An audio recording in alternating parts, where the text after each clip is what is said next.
office here, and we have a lot of sports to talk about, Lobo sports, because they've done well this year. The man who's behind all that, Paul Krebs, athletic director, right here to my right. And Paul, always a pleasure to come and talk to you here. And man, you've been a busy guy, huh? I didn't realize you went on the road, man. I thought sports office was in your office.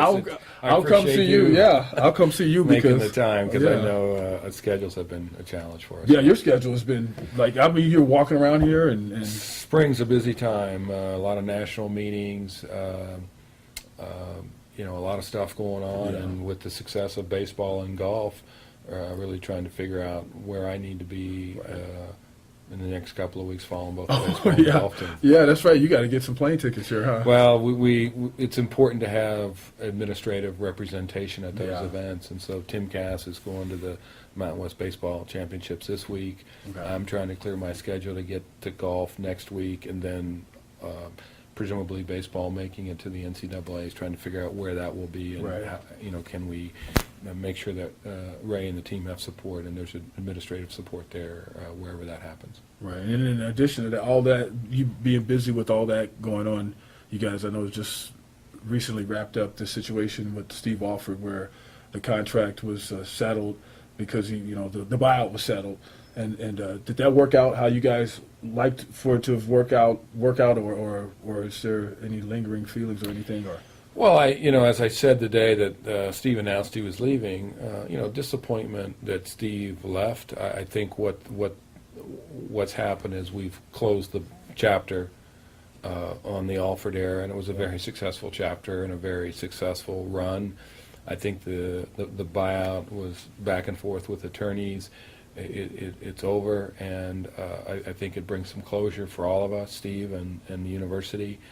He did a great job, and now we begin the Neil era, and it's probably a fitting end, and now we move forward and can really talk about Craig and what he and the team are going to accomplish, and kind of put everything from Steve in the rearview mirror.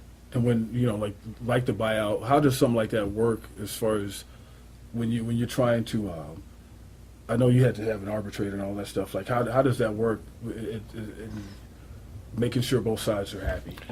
Well, there's a contract, and I don't really want to get into all the specifics. I think it's safe to say that this was a little bit unusual because of the timing of the deals, and we had attorneys on our side, and attorneys on their side, and work through the options, and nobody wants to go to court, or nobody wants to go to arbitration if you don't have to. In this case, I think the attorneys were able to resolve it, and I think the university got what we feel was a very fair payment, and we move on. Okay. Speaking of moving on and money and stuff like that, you got a football stadium over here. You put the turf in. And hey, man, you guys could have easily have won 9 games last year. It looked like the turf, the guys like running on it or something like that. But it looks like it definitely made the facilities look nice. And so, where do you go from there? Do you keep adding? Because you can't stop ever in this game, right? No, I think you're absolutely right, man. You're always trying to figure out how you improve. How does the team get better? How do we get better? How's the football program, the baseball program? Pick a sport, and facilities are part of the overall package. I think the turf did a couple of things. It really made the stadium pop. It created a brightness, an infusion of color and energy. Even now, and in the winter when we bring in recruits in, it was bright, it was vibrant, it gave you this sense of energy. We are moving hard at work at a new video board that will be installed in the north end for the fall. The project's been out for bid. The bid's been awarded. You'll begin to see work here with the old board coming down. My understanding, based upon what I know, it'll be the largest video board in the Mountain West Conference. Wow. There'll be some improvements to the sound system as well. But that's the next step. In terms of what the fans see as a new video board, we're also hard at work on doing some things with the weight room that would not only impact football but impact all of our sports, and that's a little bit more in the planning stages.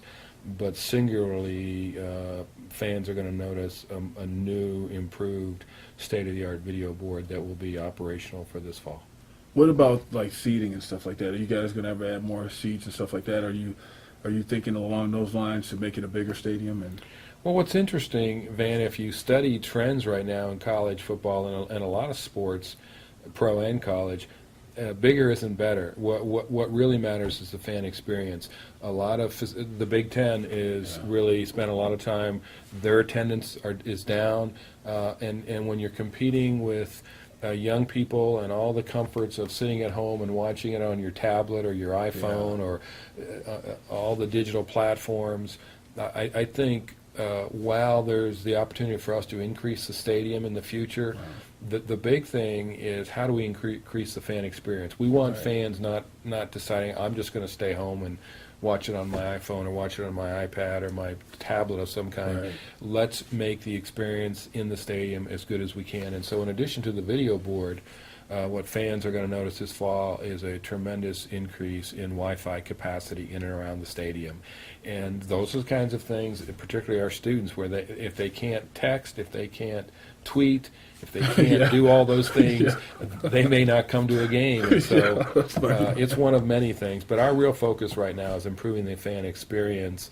When we get into a situation where we're sold out on a consistent basis, then we'll look at additional seats. But I don't think that's our challenge right now. Our challenge is getting more people to come to the games.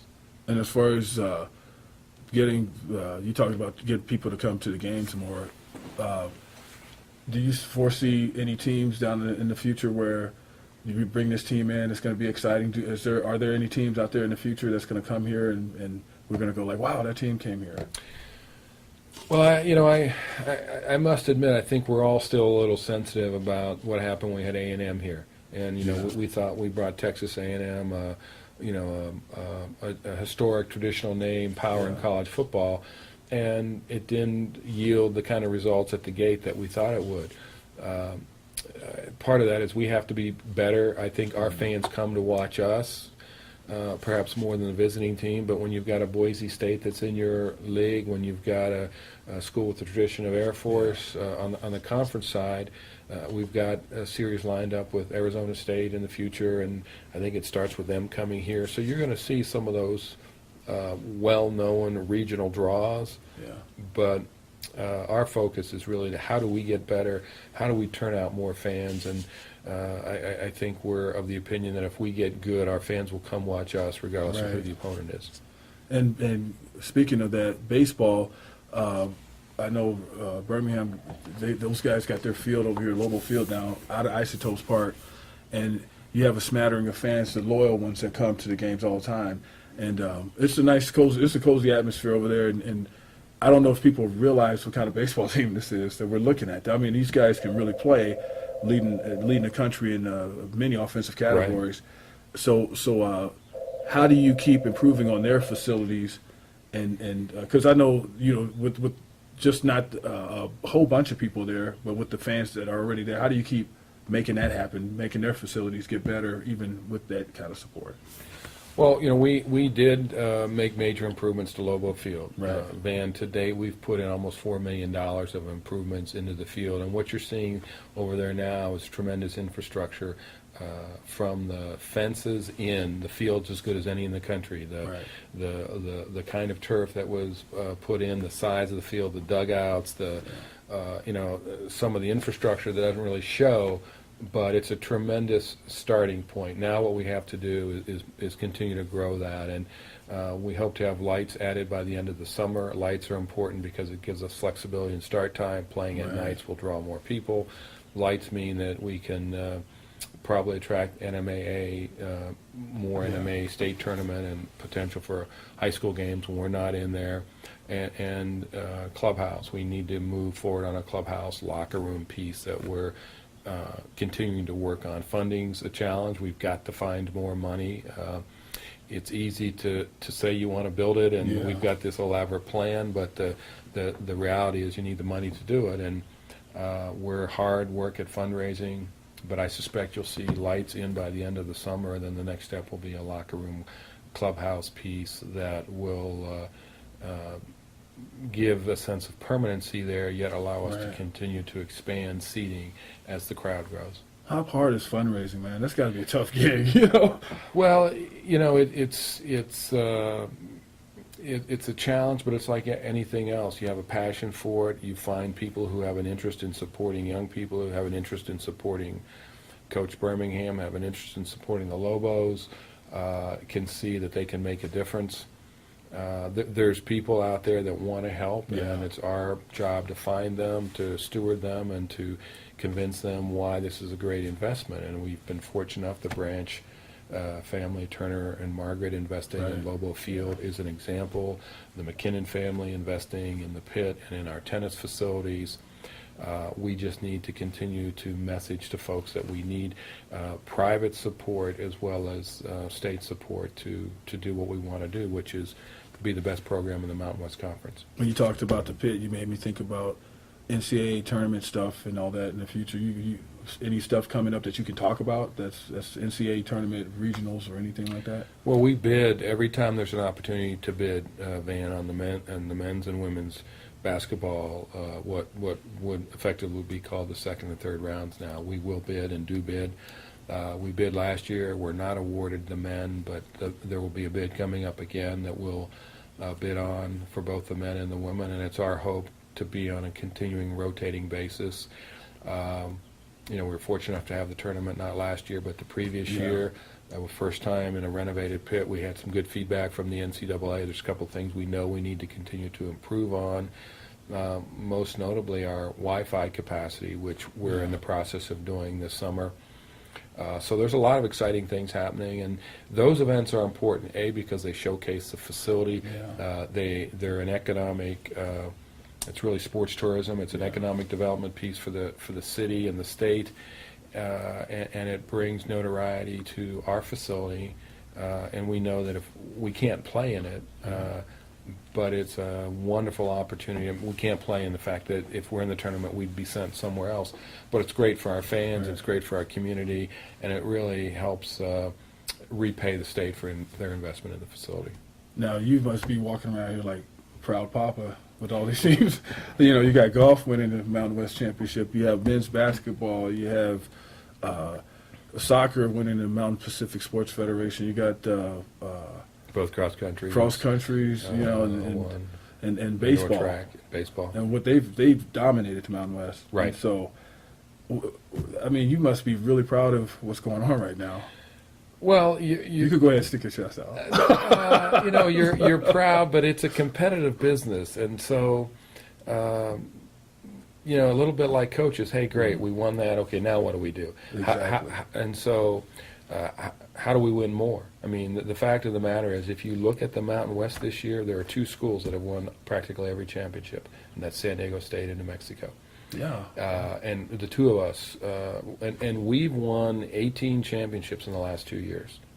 When you count, you know, what's happened this year and last year, not only the Mountain West, but when you count what Jeremy and the men's soccer have done in the Mountain Pacific. So 2 tremendous years.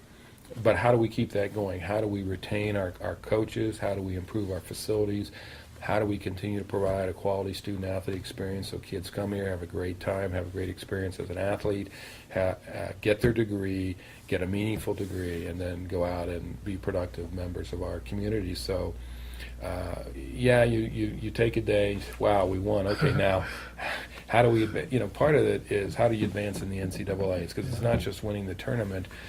Our coaches are competitors. You hear Coach Birmingham talk about getting to Omaha. I think from the beginning, Glenn Milliken and the men's golf team, the goal was how do we get to nationals? So while winning the conference was great, there wasn't a great sense of euphoria. I think it was probably more a sense of relief. And then getting through the regionals finally, now getting into the nationals. Now how do we make some noise in the nationals and really end the season on a really high note? I think you're on to the next challenge. Yeah. Well, that's got to be tough because, I mean, when you're not going to sneak up on anybody now, and then no, and you look at golf and baseball in particular. You know, our golf team's had a tremendous year. They've made it to nationals, and who knows? You know, they one great round or one bad round. Right. Baseball leading the country in a lot of statistics, leading the country in hitting. When you say dominate the Mountain West, won more games in the Mountain Won West every series. than any team's ever won. Mm-hmm. Won every series. I mean, totally dominant. But okay, that's great. But now we got the tournament. How do you win the tournament? And we're still fighting for an NCAA tournament bid, an NCAA seeding, and so there's still a lot on the line this week in Fresno. And I know Ray's not going to be satisfied till we have success in the postseason, and that's important to all of us. And so now it's the end of another school year and all that. What does Paul Krebs do? This is the last thing I want to know. What are you going to do to unwind after you got all this stuff on your plate? You got stuff coming back next year. It just keeps going. The cycle goes. What do you do to unwind? Well, what a lot of people don't realize, Van, particularly people on the academic side, there's no summer off. I mean, we're not faculty who teach 9 months and then, get the summer off or go out and do research. I mean, we're grinding it year round. This is the time of year where we hit the fundraising hard. We do a lot of planning, do a lot of facility work in preparation for next year. What do I do for time off? Try and spend time with my family.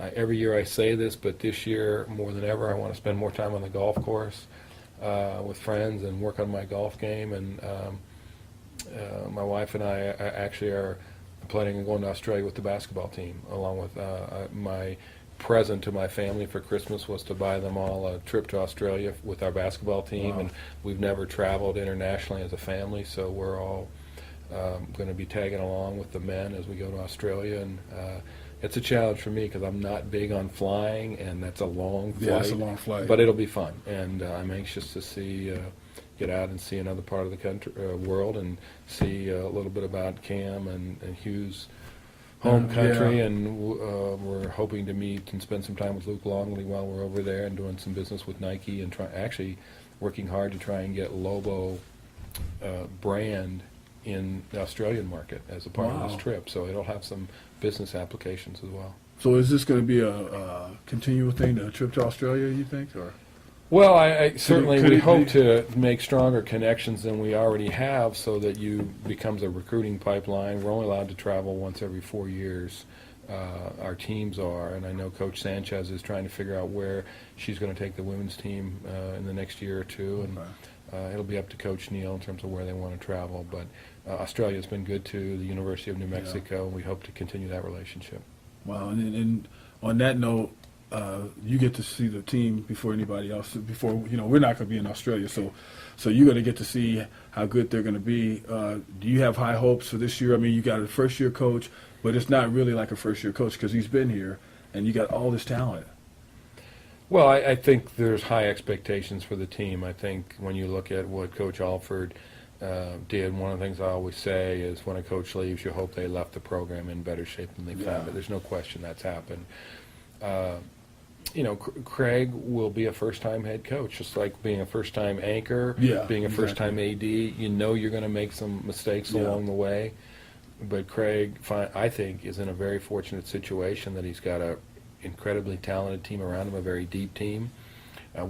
There's no doubt we'll go through some growing pains. The trip to Australia helps. Craig's a veteran coach, but the first time in the chair, it's different. It is different. But I think he finds himself, I mean, this trip could not have come at a better time for the program and for Craig, and to give guys a chance to bond and come together. And I thought that was an important part of the success we had when Craig and Coach Alford first got here, was that trip to the Bermuda, Bahamas. Where'd they go? They went to somewhere like that. Or Cancun, didn't they? Did they go to Cancun? And they left JR at home. Yeah, that it was summer. Cancun. And it really was a bonding experience, and really began to create a framework for success. And there's no doubt that plus you get a chance for Cam and Hugh to kind of a reward for them that their team comes to their country. Right. I really feel good for those guys and their families that this is happening as well. All right, Paul Krebs, you heard it. UNM Athletic Director Paul Krebs, and until next time, we will see you later.